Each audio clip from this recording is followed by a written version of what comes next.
ক্রিকেটের মাঠে শুধু ব্যাট বলেরই লড়াই হয় না, লড়াই হয় স্বপ্নের।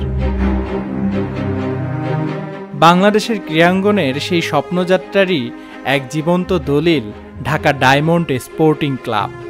এই ক্লাব একঝাঁক অদম্য তরুণের হৃদয়ে ক্রিকেটের বীজ বুনে তাদের হাতেখড়ি দিচ্ছে আঙুলে ক্লাস আর চোখে দৃঢ়তার। এই মাঠেই তৈরি হচ্ছে আগামী দিনের স্টার। প্রতিটি শট, প্রতিটি ডেলিভারির পেছনে রয়েছে উদ্যমী তরুণদের ঘন্টার পর ঘন্টা নিরলস চর্চা। ঢাকা ডায়মন্ড স্পোর্টিং ক্লাবের জার্সি গায়ে এই তরুণেরা শুধু ক্রিকেট শিখছে না, শিখছে অধ্যাবসায়ের পাঠ। সাল 2010, ক্রীড়ার মাঠে তখনও ধুলো উঠছে, আর সেই ধুলোর মধ্যেই এক স্বপ্নের বীজ বুনেছিলেন AR কামরুজ্জামান।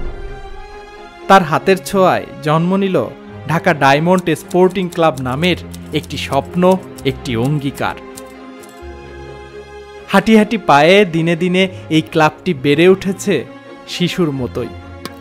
12টি বছর, 1 ডজন বসন্ত বর্ষা পার করে আজ এটি দাঁড়িয়েছে এক পরিপূর্ণ প্রতিষ্ঠান হিসেবে। এই দীর্ঘ যাত্রায় ক্লাবের প্রতিটি ভালো মন্দের সাথী হয়ে থেকেছেন উপদেষ্টা বেগম আনোয়ারা।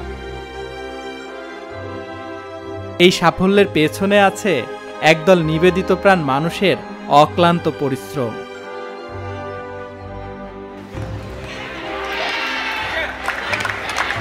সভাপতি AR মনিরুজ্জামানের দূরদর্শী নেতৃত্ব, কোচ MD বাবলু খানের কৌশলগত প্রজ্ঞা আর মেন্টর মোহাম্মদ আজিজুর রহমানের চৌকস পরামর্শ, এই ত্রয়ীর সমন্বয়েই এগিয়ে যাচ্ছে ঢাকা ডায়মন্ড স্পোর্টিং ক্লাব।